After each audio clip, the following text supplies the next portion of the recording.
Now, from the Signature Bank Studios, this is Chicago's Morning Answer with Dan Proft and Amy Jacobson on AM 560. The Answer.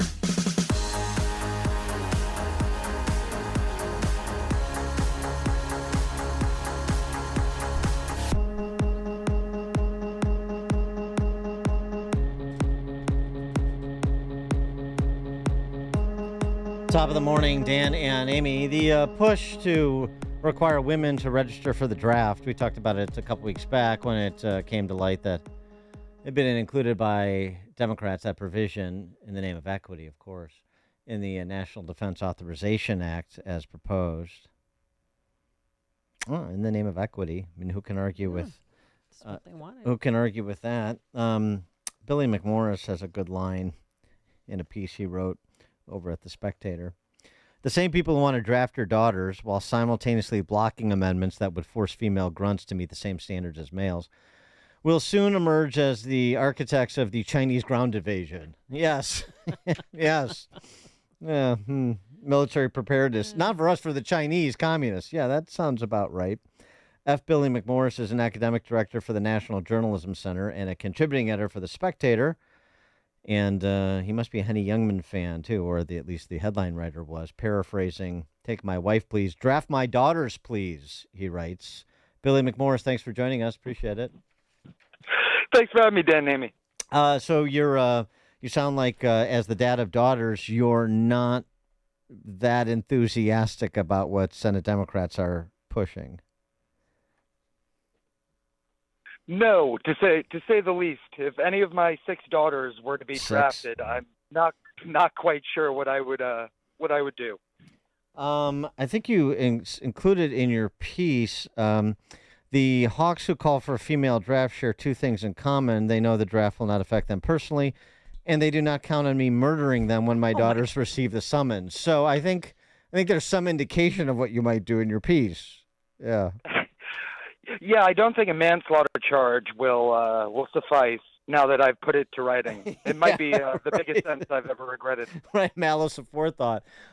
So I mean, but what's your perspective on their perspective, and and of course, all roads must lead to equity in the West these days.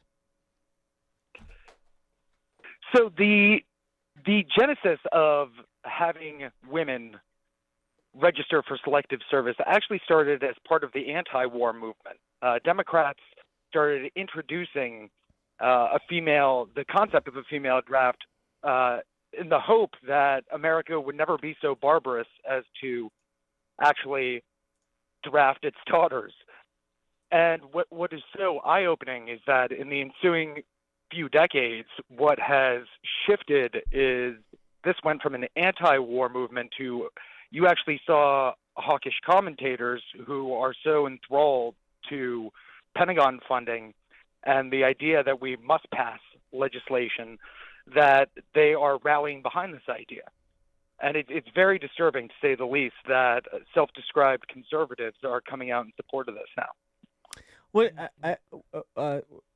right. I mean, because they're falling into sort of the, well, look, as long as the standards are the same, if women want to serve in the military, well, that's fine. And They let women serve in the military that sign up voluntarily. right, I know, but right. So then what?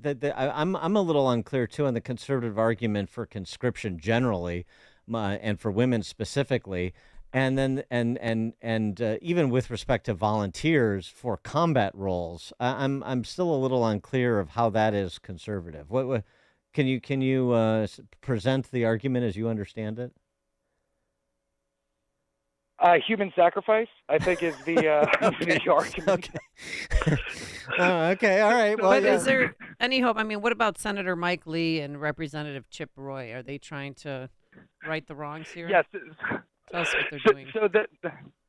So there are provisions. The NDAA version has passed the House, and last time back in 2021, when there was a provision included to draft our daughters, that ended up being stripped out of the Pentagon funding bill. But this just goes to show you, I mean, it's a common Democratic tactic where they take a must-pass piece of omnibus legislation and use that to achieve their ideological pet projects. You saw this in the infrastructure bill, which, we think it's going to fund, potholes and bridge repairs. And instead, it was used to introduce kill switches, mandating that breathalyzer locks be attached to every single car made in the U.S. starting in 2025. So we see this time and again, and of course the Pentagon will only get its funding if we include a provision to draft our daughters. So both Mike Lee and Chip Roy have valiantly pledged to, have basically said, over our dead bodies, hoping to strip this language from the bill. Right, but there are those on the left that need to keep up appearances, and they're willing to go over the edge of the cliff in order to do so. So there's no difference between men and women, so they should be treated the same with respect to even selective service. That's our commitment to equity. So there's that camp, and then there's sort of surrender Republicans, maybe surrender conservatives, who are afraid to be called misogynists or bigots or something like this, and so they sort of sheepishly go along, which is why the advance of the last 200 years in the West has, and frankly, human history has always been an advance towards the left. Yes, absolutely. The whole we're liberals, but with speed limits. Except if your speed limit can't possibly differentiate between men and women serving in the infantry, what's the point of having them? Well, if you have to, if this becomes a law, will you sign up your 6 daughters when they're age eligible for selective service? No, I think my 6 daughters and I will take over Canada. That's when we're not just fleeing to Canada. We're going to go as an invading army. Well, sure. You roll over them with 6 women. Watch That's out. all we need. Yeah, Trudeau will open with surrender. Yes, he's less strong than China is. I like our odds better in Canada. Are your daughters aware of what's happening? My 13-year-old is, Okay. only because I think she overheard me loudly cursing in the other room. Okay. This hasn't gotten a lot of attention, really. You don't hear a lot of discussion about it, and I it sort of speaks to the culture too, or maybe it just speaks to the culture in a couple of different ways. One, it can be sort of people are dead from the neck up. 2 is that they're afraid from the neck up, or maybe the chest down, and 3, maybe they just again are completely unaltered by experience, and they think that this is a joke and this will never happen. That's, I think. Exactly. And this is one of those instances where the Supreme Court has saved lawmakers from having to legislate because it ruled in the 1980s that the all-male draft was legitimate because the armed forces, because women weren't able to join the infantry or the artillery or serving combat zones at that time. So the Supreme Court rightfully said, well, if the purpose of a draft is to fill the ranks and women are excluded from these jobs, we don't want to waste manpower and efficiency on drafting them. Now, the second that President Obama signed his executive order opening up all of these roles to women, the Supreme Court, which has avoided taking any cases challenging the male-only draft, but if they do get it, according to the prevailing logic, they would have to include women in this draft. They would have to overturn that ban because the reasoning has disappeared. So this is one of those things where conservatives have not had to exercise any argument about natural law in so long. They've instead relied on the judiciary to save them. And it's about time, it's far past time, that we start making a positive case against the female draft. Yeah, but what is your perspective that that people don't take it seriously, that people, as you were sort of suggesting, hope that somebody else carries the water on this one so they don't have to, some combination of the two? Yes, that's absolutely the case. There are a few vocal opponents, and they are dismissed as conspiracy theorists. But the second the Overton window shifts on this, then we are in trouble.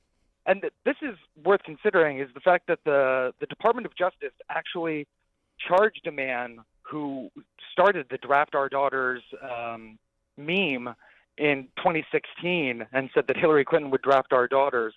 The DOJ called that election interference and misinformation. And isn't it funny that the misinformation of yesterday is now the reality of today? Boy, that happens. That happens all too often, doesn't it? Yeah, that's why. That's why we have the Babylon Bee. Well, also, but it's also why people that the whole I'd love to crawl into the head of somebody who's that can happen crowd and just go back in their memory banks to how many times they thought something that couldn't happen that has happened and then some over the last 2 decades, just even the last over 2 decades. It is amazing people's stubbornness to confront what is happening right before their very eyes. This is perhaps another example. F.Billy McMorris, academic director for the National Journalism Center and a contributing editor for The Spectator. Thanks so much for joining us. Appreciate it. Thanks for having me, Dan and Amy. Thank you. And he joined us on our turnkey.pro answer line. Listen to podcasts of Dan and Amy from the AM 560 mobile app. Download it today at 560theanswer.com/mobile.